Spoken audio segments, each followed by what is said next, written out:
In the year 700 in the west coast of Scotland, the kingdom of Dalriata finally fell to Viking raids, and to this day we still celebrate the Vikings in a wee town called Largs. It was here a couple of weeks ago I was first exposed to the psychics here in Scotland, raised in the Christian tradition. It's something you're conditioned to avoid.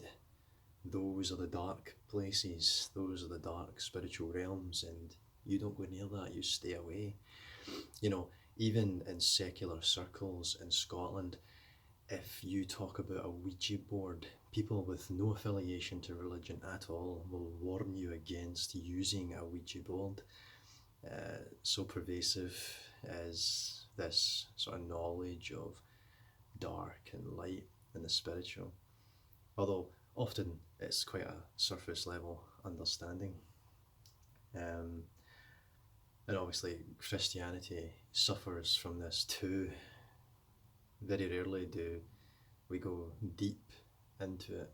You know, I often find that Jesus would be quite a novel, an obscure character to a lot of people, but they don't appreciate the nuance because of the baggage that's so ubiquitous and so woven into the word Christianity, or even Jesus, unfortunately. But we go beyond words in Christianity, I feel. We go beyond words.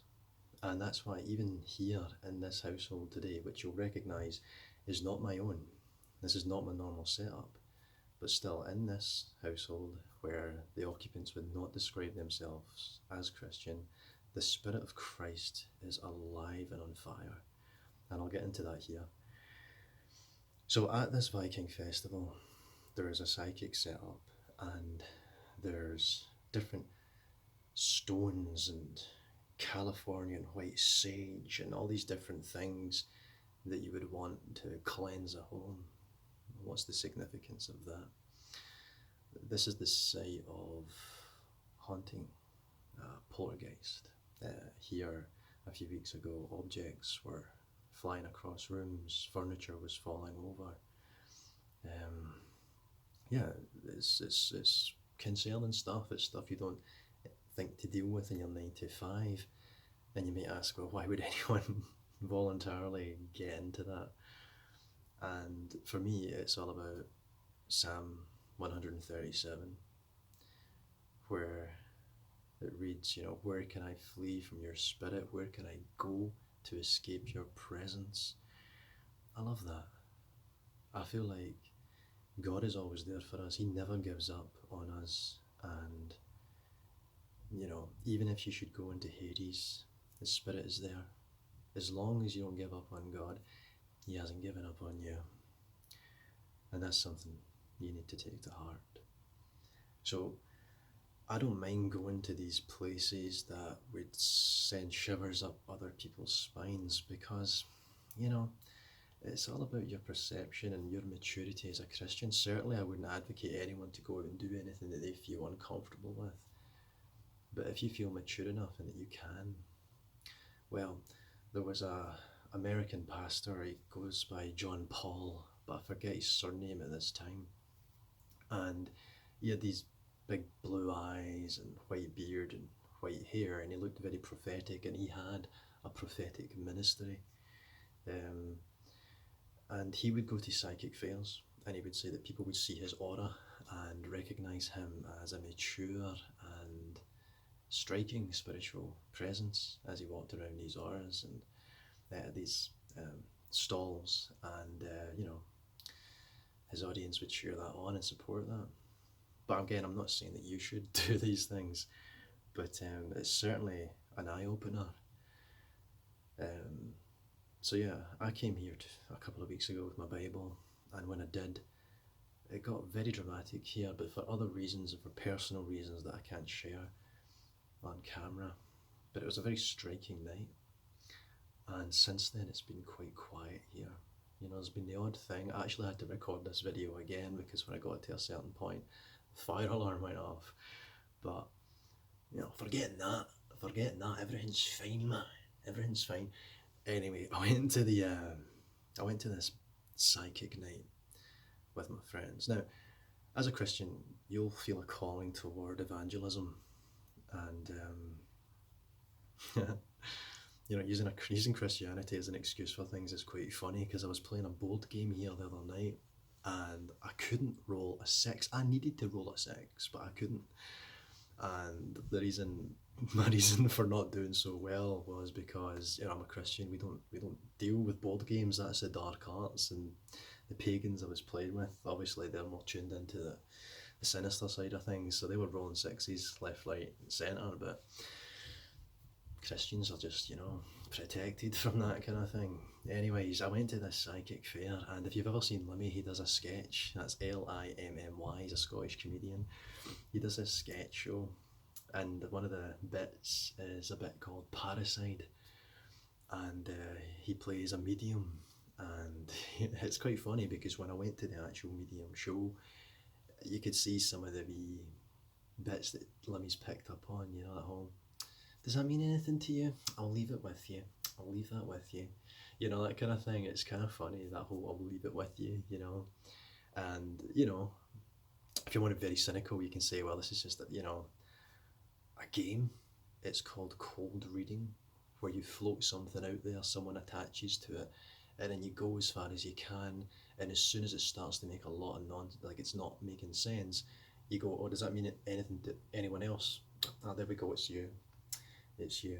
You know what I mean? And it's like, well, is that real? Is there anything to that? If you're familiar with Derren Brown, the psychological illusionist, he would say, nah, it seems like it's all a big game. But what impressed me when I was at this psychic fair, well, there was two mediums up, and there's different kinds of mediumship. Clairvoyance is like an umbrella term which describes extrasensory abilities. So you can have claircognizance, which is like an intrinsic knowing. You can have clairsentience, which is like feeling. You can have clairolfactance, which is spiritual smell. Clairgustance, spiritual taste. And clairaudience, which is the ear. And the first gentleman that came up claimed to have just about every skill of the psychic abilities. And he was quite impressive. He would throw out an ailment someone would attach to him, and then he would give a name, and the name would be right, and then from there he would get another name, and then that would be right. I'm not saying he was right 100% of the time. There's a couple of things that people said didn't quite apply, but still it was quite impressive to see. He actually picked me. He picked me, and I was hoping against that. I was like, oh, I don't want that to happen to me, man. Anyways, it did. And he pointed at me, and he said, someone's coming through, they've had an operation down here, and he kind of gestures towards the appendix. And I'm thinking to myself, well, I certainly have deceased relatives who have had appendectomies. But he says, no, it's deeper than that. It goes into the colon. It's like someone's had a colostomy bag put in or something like that. And I'm like, my great Uncle Tom for Canada? Is that my Uncle Tom for Canada, man?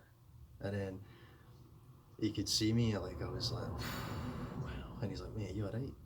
You alright, son? I'm like, no, I'm fine, mate. I'm fine. I'm just freaking out right now. He's like, I'll leave it with you. Then he left it with me. And I was like, and I walked away from that experience, and I called my mum and I says, Mum, care Uncle Tom for Canada? And she's like, aye. I says, this guy heard him. He came through. Mum's like, Uncle Tom isn't dead? I'm like, alright. Anyways, there was other people there too, and I was there with my friends, and this woman came up, and she kind of, she was very very good at identifying traits, because there was a couple of deceased loved ones that she was kind of getting into there, and she was good at identifying different characteristics, not just of the deceased, but of those present too, and kind of spoke about the home, and how there'd be sort of cold spots around about the home and stuff. And she kind of gave a positive spin on some of the happenings that would be going on in this household. And, that's obviously very uplifting. And, I came away from that experience thinking to myself, well, I don't know about all of it. Certainly, the occupants of this home are sceptical about all of it. They know there's a spectrum, they know there's con artists out there, but then there's those people that make you think, maybe there's something more. And that was very much the kind of takeaway. But also the positive kind of conclusions that they put on it, that wanting people to be happy.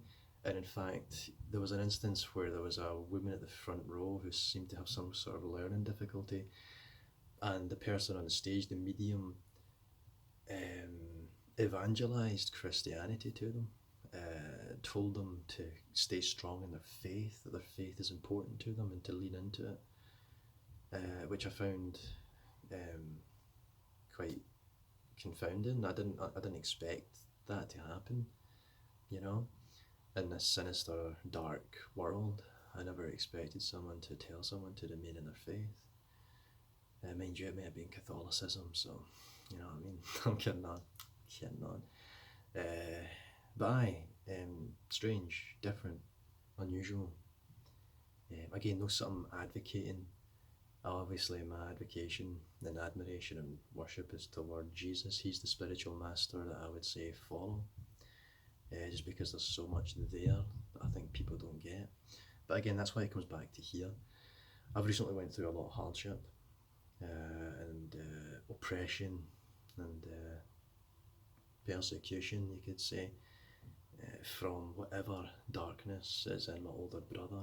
And when you're trying to work 9 to 5 with a threat in your life and menacing behaviour, there's only two options. I can physically retaliate, I can fight physically, not in any kind of spiritual sense, I mean with my fists, with a hammer, with a knife, I can do that, or I can try and remove myself from the situation and work. And that's what I've chose to do, and that's where my friends here have demonstrated so much love and understanding, because it's not just the fact that they're doing something nice, not just the fact they said to me, oh, there's a spare room here, you can have this for a time. They have ministered to my spirit, they have said such uplifting and beautiful things, and we've all shared in that, and we've all been richer from these past few days. And it's been such a spiritual experience. And you know, as I said, this household a wee bit about religion, because religion has that baggage, it has a sort of, you know, it's been dragged down a lot by people who've used religion as a vehicle for their own selfish modes and attitudes, which is a shame, because, you know, Christianity has been used as a vehicle for Christ, but Christ is so much more than church, than Christianity. Christ is this living spirit, this love that can be exemplified in anyone, that Spirit of God being with people. Again, coming back to Psalm 137.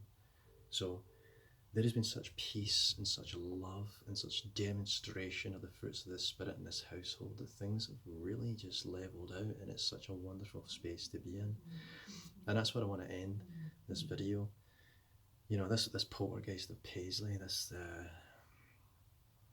difficulty that we all find, regardless of its manifestation, if it's objects moving around, if it's, you know, loved ones with serious illness.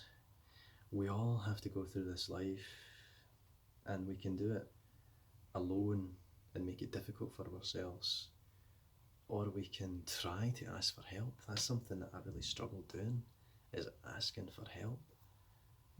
And I told you in my last video, I went to my dad's grave and I was crying for help there, because I felt so tortured and like conflicted, and what am I going to do with this situation?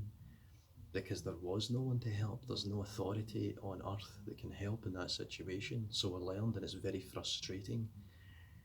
But at the graveyard, I just had this calling to phone a friend, and I did. And it really shows you the value of a friend, and it's not something you should take for granted. It really isn't.